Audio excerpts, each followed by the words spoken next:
So then, the whole conception of nature is as a self-regulating, self-governing, indeed democratic organism. But it has a totality. It all goes together, and this totality is the Tao.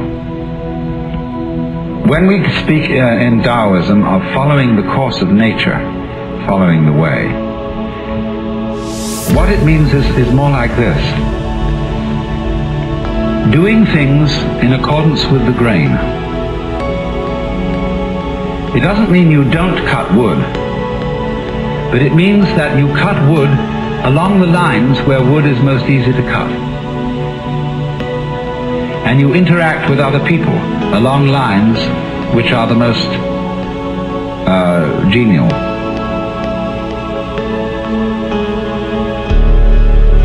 And this then is the great fundamental principle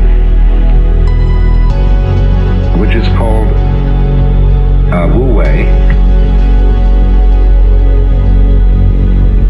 Not to force anything. I think that's the best translation. It's often called not doing, not acting, not interfering, but not to force. Seems to me to hit the nail on the head.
Is it only when you're in love with another person that you see them as they really are?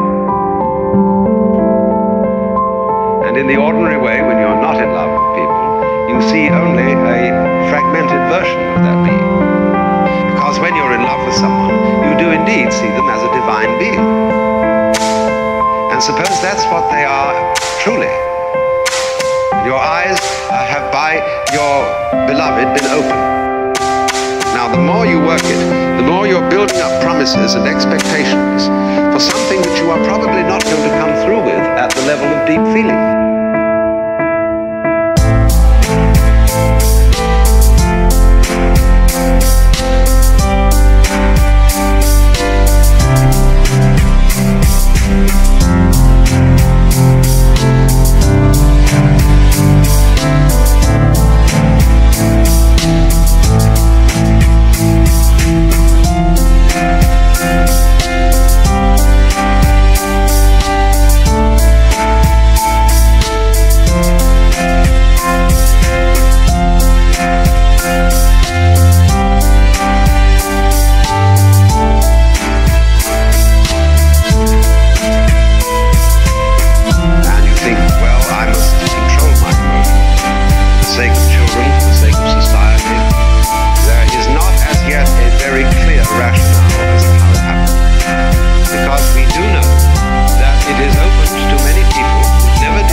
We don't say rising into love.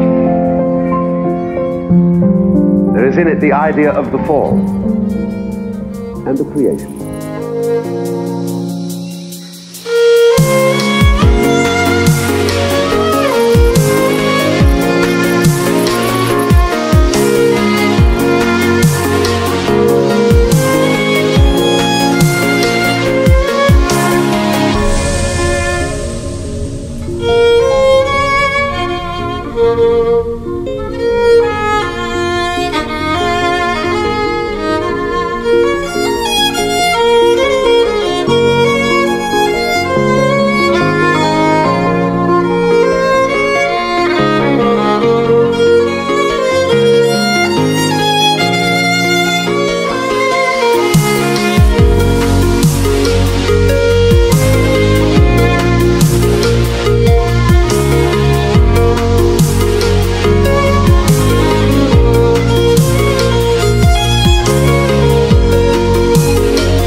Heroin is the biggest import in the United States. I don't know if this is true. But somebody is doing very well indeed. The perfect sell. Get the person hooked, and in order to maintain their habit, they have to become a pusher. Sell it, or else a robber. And street crime, mugging, is directly related to the necessity of maintaining the heroin habit. Now, once you make this a matter for police control, you corrupt the police. The police in the United States began to be corrupted at the time of Prohibition. And Mr. Anslinger, who had a job under Prohibition, had to find himself another job. So he selected drugs as the new Prohibition, and did very well. He persuaded, by the force of the United States, its prestige, almost all other countries to cooperate in his program, and therefore set up by response, by bounce, the biggest international racket going. One wonders sometimes that Mr. Anslinger didn't profit from it. We can only say that he profited by holding this eminent position.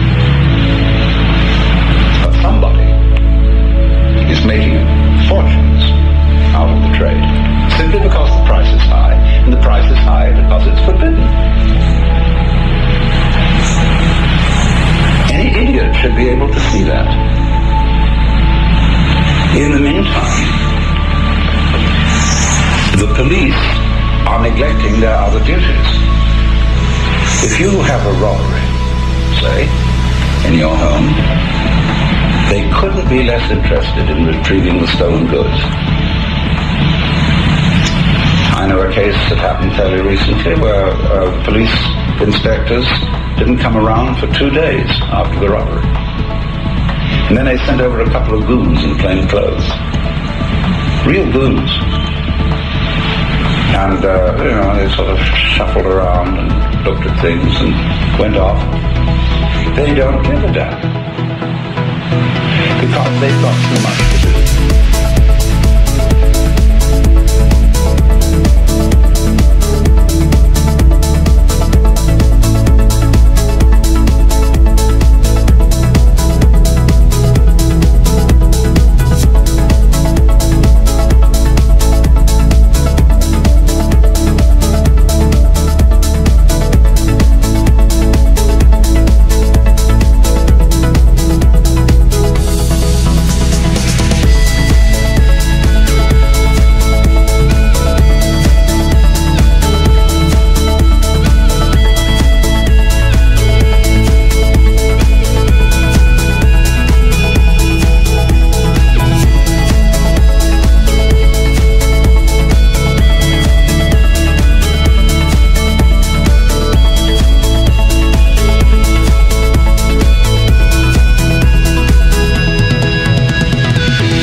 We are playing a game.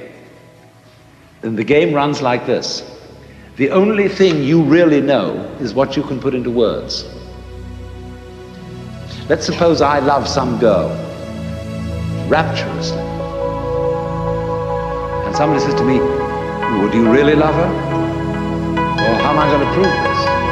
Well, say, write poetry. Tell us all how much you love her, and we'll believe you. So if I'm an artist and I can put this into words and convince everybody that I've written the most ecstatic love letters ever written, they say, all right, okay, we'll admit it, you really do love her. But supposing you're not very articulate, are we going to tell you you don't love her?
If you awaken from this illusion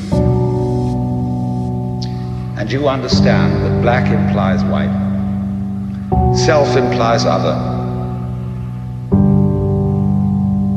life implies death, or shall I say, death implies life, you can feel yourself.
awaken from this illusion,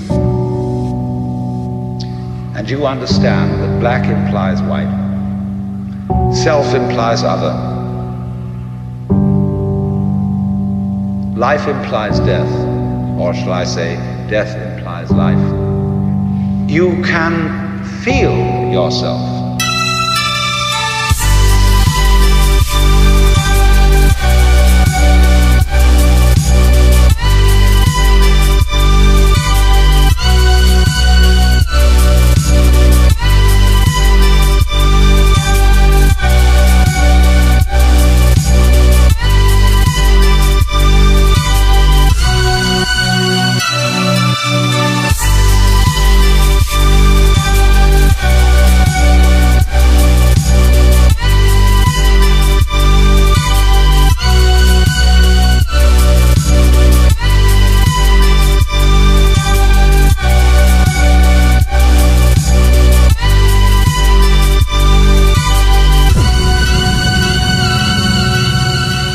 These are not things foreign to you.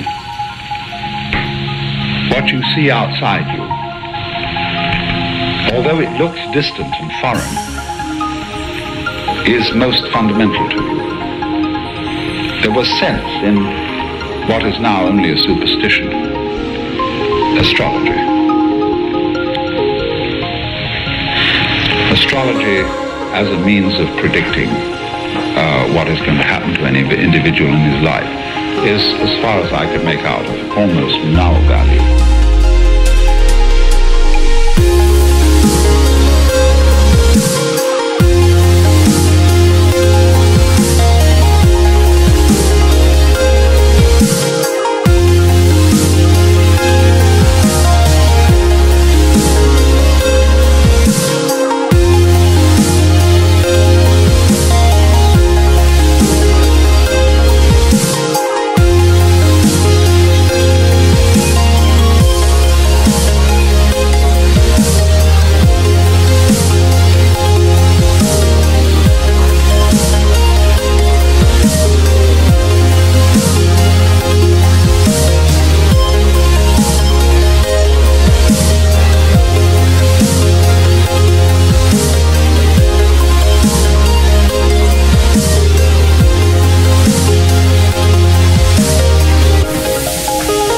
You have conflicts going on in your own body.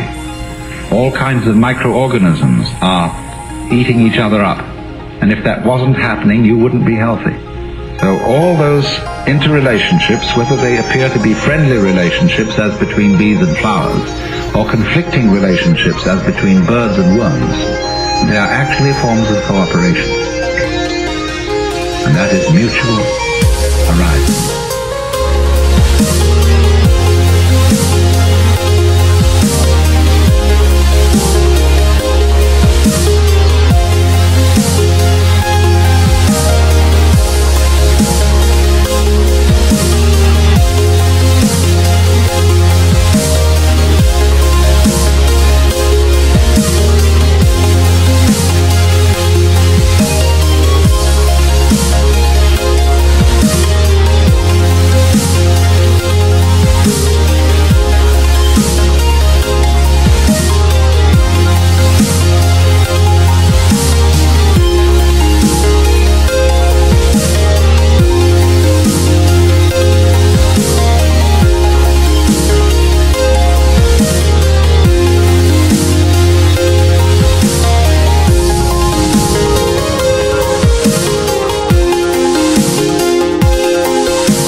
is not expressed in things to which you cling, in ideas, opinions to which you cling in a kind of desperation.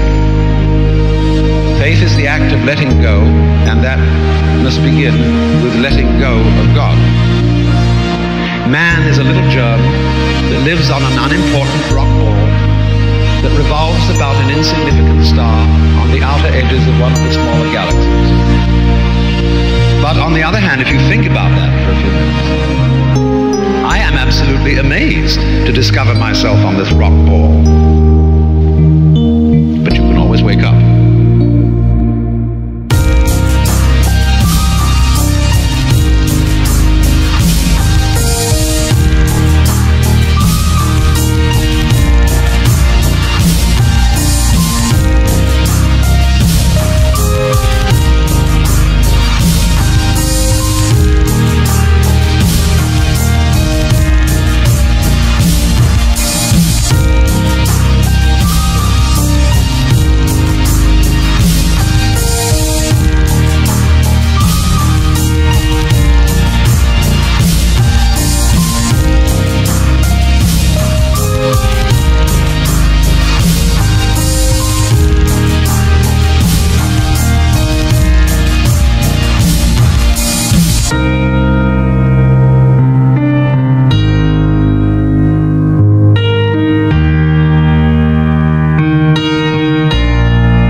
I suppose most of you have heard of Zen, but before going on to explain any details about it, I want to make one thing absolutely clear. I am not a Zen Buddhist. I am not advocating Zen Buddhism. I'm not trying to convert anyone to it. I have nothing to sell. I'm an entertainer. That is to say, in the same sense that when you go to a concert and you listen to someone play Mozart, he has nothing to sell except the sound of the music. He doesn't want to convert you to anything. He doesn't want you to join an organization in favor of Mozart's music as opposed to, say, Beethoven's. And I approach you in the same spirit as a musician with his piano or a violinist with his violin.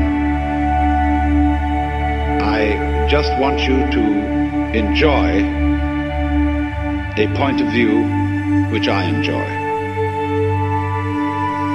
Now then, when that's been said, and I hope it's put your minds at rest, let me give you first of all some simple historical information.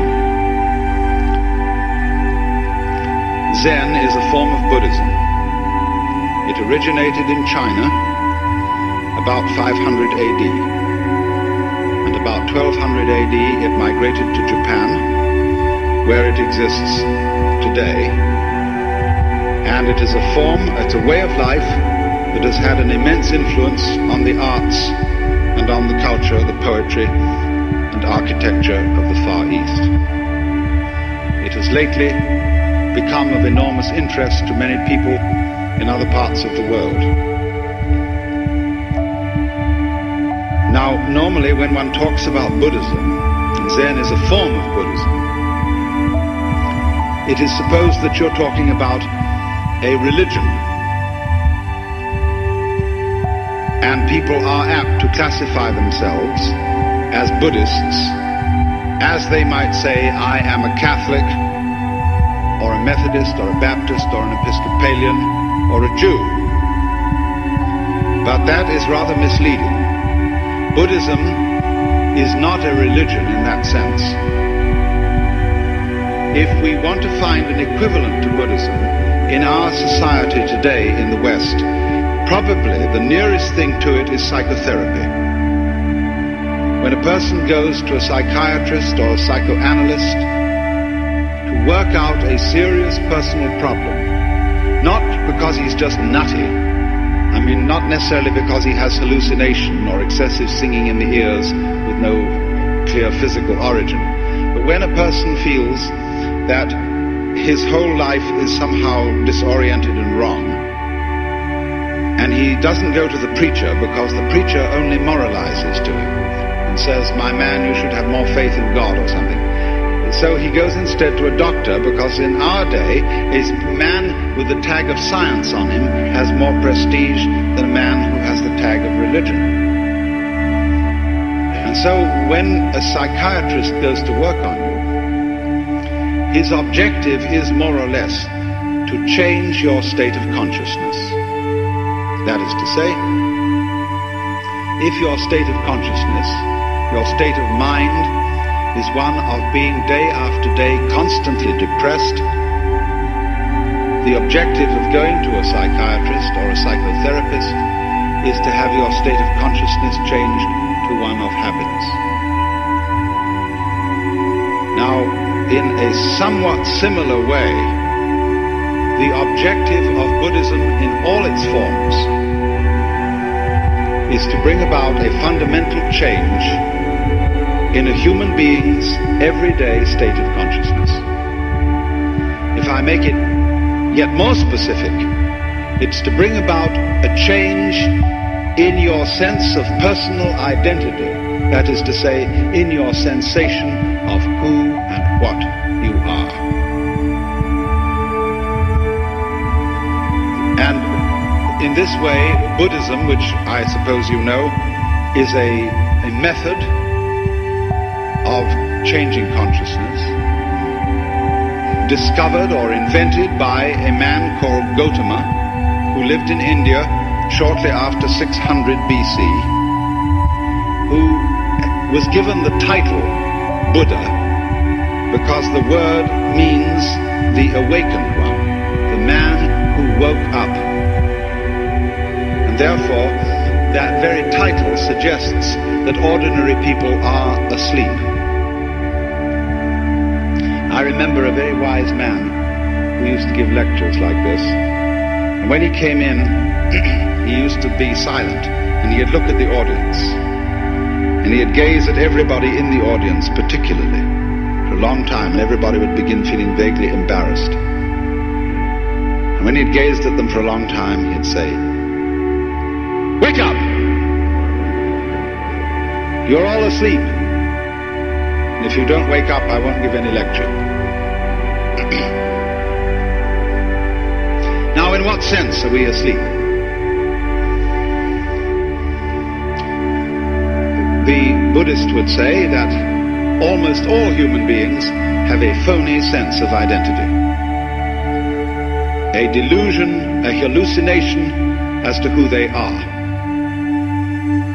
I'm terribly interested in this problem of identity, and I try and find out what people mean when they say the word I. I think this is one of the most fascinating questions. Who do you think you are? Now, what seems to develop is this. Most people think that I is a center of sensitivity somewhere inside their skin.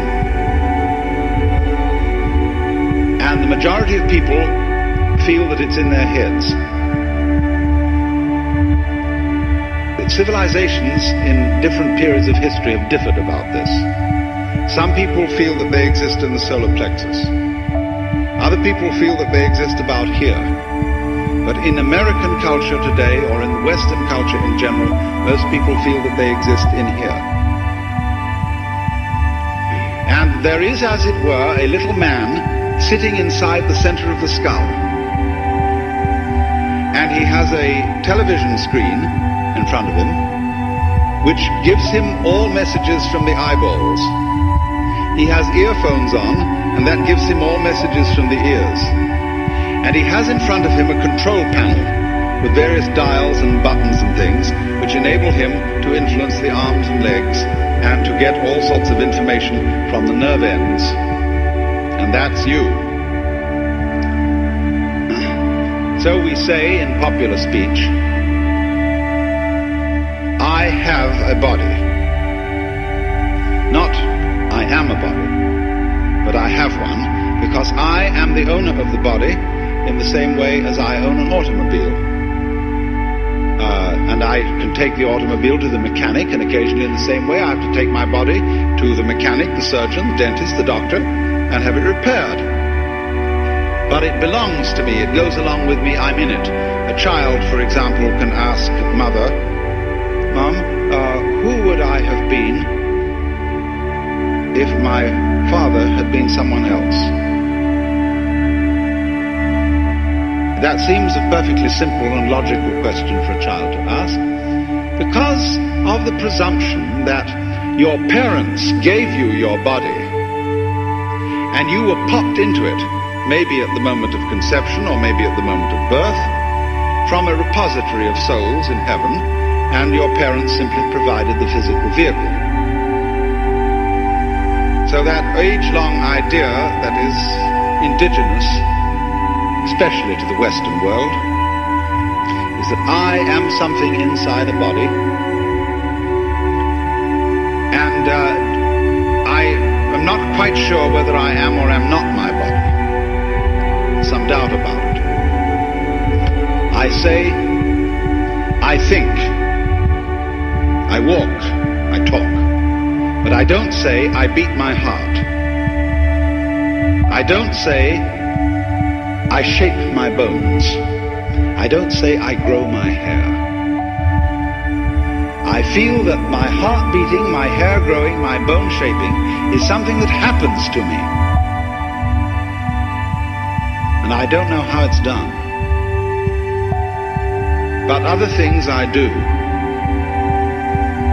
And next, I feel quite surely that everything outside my body is quite definitely not me. There are two kinds of things outside my body. Number one is other people. And they're the same sort of thing as I am. But also they're all little men locked up inside their skins.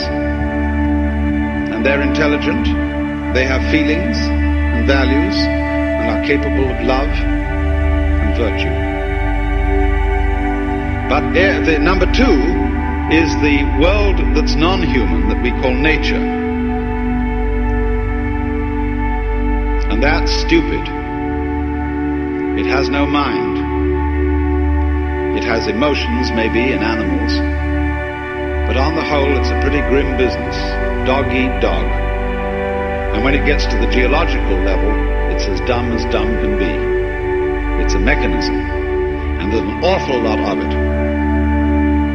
And that's what we live in the middle of. And the purpose of being human is, we feel, to subjugate nature, to make it obey our will. And we arrived here, we don't feel that we belong in this world. It's foreign to us.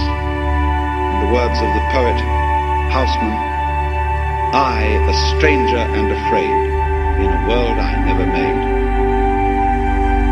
And so all around us today, we see the signs of man's battle with nature. I'm living at the moment in a marvelous house in the Hollywood Hills. We're overlooking a lake. And on the other side of the lake, the whole hill has suddenly been interrupted with a ghastly gash where they have made level lots for building tract homes of the kind you would build on a flat plain. This is called the conquest of nature. These houses will eventually fall down the hill because they are causing soil erosion and they're being maximally stupid. The proper way to build a house on a hillside is to do it in such a way as to effect the minimum interference with the nature of the hill. After all, the whole point of living in the hills is to live in the hills. There's no point in converting the hills into something flat and then going and living there. You can do that already on the ground. So the more people live in the hills, the more they spoil the hills, and they're just the same as people living on the flat ground. I mean, how stupid can you get? Well, anyway, that this is one of the symptoms of our phony sense of identity, of our phony feeling that we are something lonely, locked up in a bag of skin, confronted with a world, an external, alien, foreign world that is not me. Now, according to certain of these great ancient philosophies, like Buddhism, this sensation of being a separate, lonely individual is a hallucination. It's a hallucination brought about by various causes, the way we're brought up, being the chief of them, of course. I remember as a child, and you probably have very similar memories to mine, that all our parents were desperately interested in identifying us. Don't you remember that sometimes you went out and played with other children, and there was someone in the group of other children you admired and looked up to, and you came home imitating the mannerisms of that other child? And your mother said to you, Johnny, that's not you, that's Peter. And you felt a little bit ashamed, because somehow you let her down. She wanted you to be you, her child, and not Mrs. Jones's child, Peter. And so in many ways, we're all taught this. For example,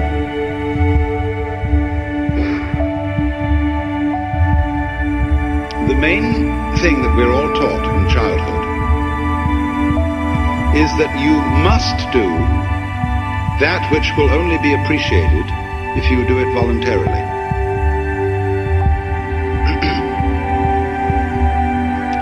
Now, darling, a dutiful child must love its mother. But now, I don't want you to do it because I say so, but because you really want to.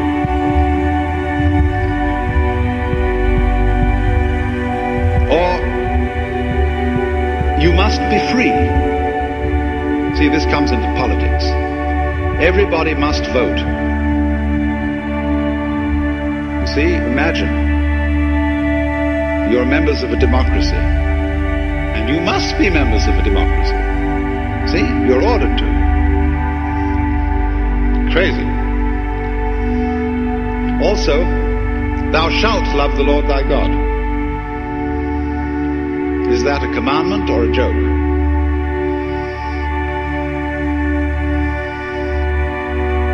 You know, if you suggest that the Lord is joking, most people in our culture are offended because they have a very moronic conception of God as a person totally devoid of humor. But the Lord is highly capable of joking, because joking is one of the most constructive things you can do. So, when you are told who you are, and that you must be free, furthermore that you must survive and you must go on living, and that becomes a kind of compulsion, you get mixed up. It's very simple. Of course you get mixed up. If you think you must do something, which will only be the thing required of you if you do it freely.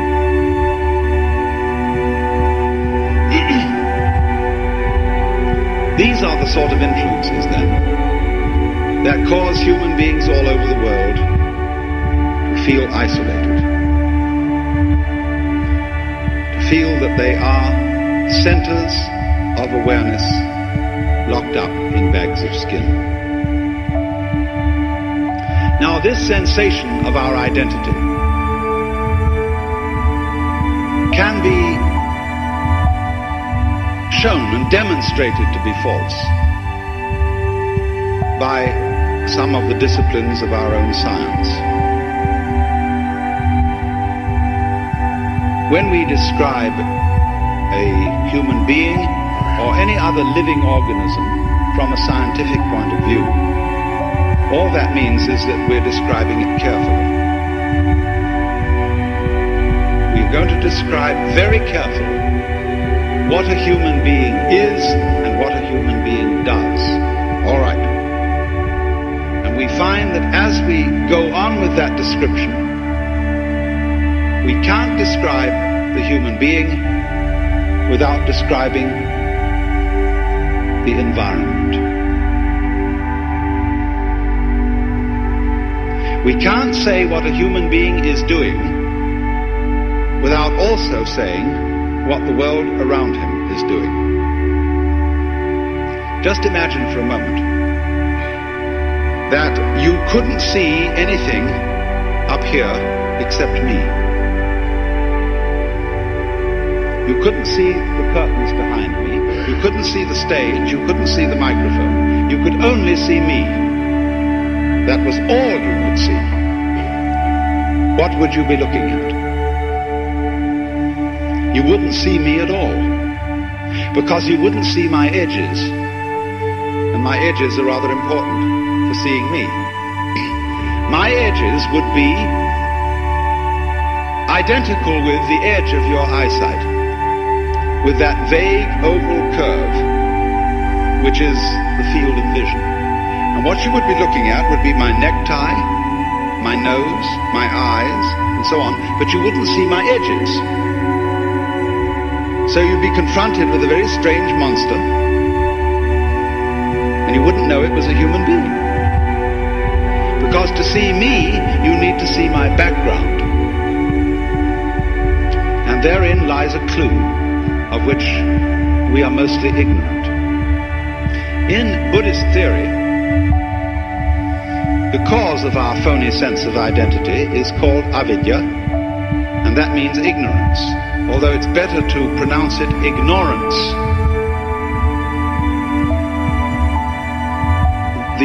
Having a deluded sense of identity is the result of ignoring certain things. So when you look at me, and I manage by behaving up here in a kind of a more or less interesting way, I cause you to ignore my background because I concentrate attention on me. Just like a conjurer, a stage magician, in order to perform his tricks, misdirects your attention. He talks to you about something he's doing here, and he talks to you about his fingers and how empty they are, and he can pull something out of his pocket in plain sight and you don't notice it. And so a magic happens. That's ignorance. Selective attention, focusing your consciousness on one thing to the exclusion of many other things. So in this way, we concentrate on the things, the figures, and we don't concentrate on the background.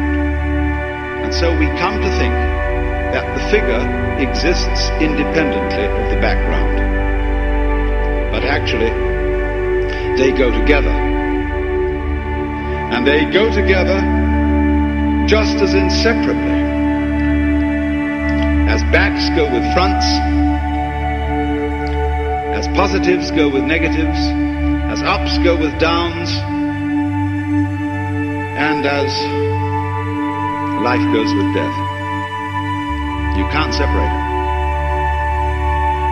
So there's a sort of secret conspiracy between the figure and the background. They are really one, but they look different.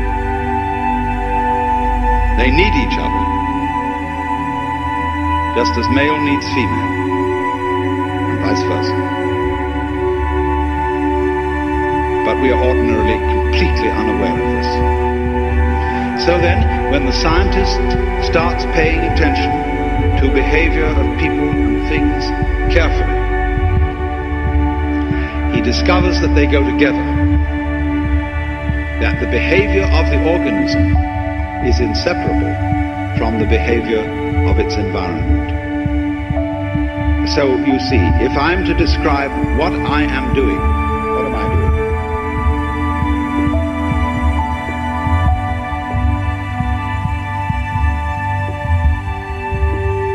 Am I just waving my legs back and forth? No, I'm walking. And in order to speak about walking, you have to speak about the space in which I am walking, about the floor, about the direction, left or right, in relation to what kind of room, what kind of stage, what kind of situation. Because if there isn't a ground underneath me, I can't very well walk. So the description of what I am doing involves the description of the world. And so the biologist comes to say that what he is describing is no longer merely the organism and its behavior. He is describing a field which he now calls the organism-environment. And that field is what the individual actually is. Now, this is very clearly recognized in all sorts of sciences. But the average individual, and indeed the average scientist, does not feel in a way that corresponds to his theory. He still feels as if he were a center of sensitivity locked up inside a bag of skin. The object of Buddhist discipline or methods of psychological training is, as it were, to turn that feeling inside out, to bring about a state of affairs in which the individual feels himself to be everything that there is,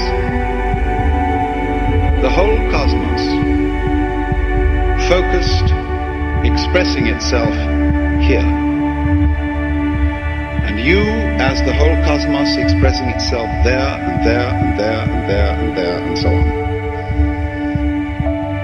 That what, in other words, the reality of myself fundamentally is not something inside my skin,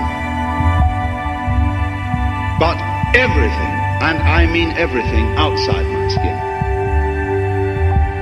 But doing what is my skin and inside it. I mean, imagine that every one of us, look, in the same way that the sea, when the ocean has a wave on it, the wave is not separate from the ocean, is it? Every wave on the ocean is the whole ocean waving. The ocean waves and it says, yoo-hoo, I'm here, see? But I can wave all over the place. I can wave in many different ways. I can wave this way, go and wave that way. So the ocean of being waves every one of us, and we are its waves. But the wave is fundamentally the ocean. Now, in that way, your sense of identity would be turned inside out. You wouldn't forget who you were. You wouldn't forget your name and address, your telephone number, your social security number, and what sort of role you're supposed to occupy in society. But you would know that this particular role that you play, this particular personality that you are, is superficial, and the real you is all that there is.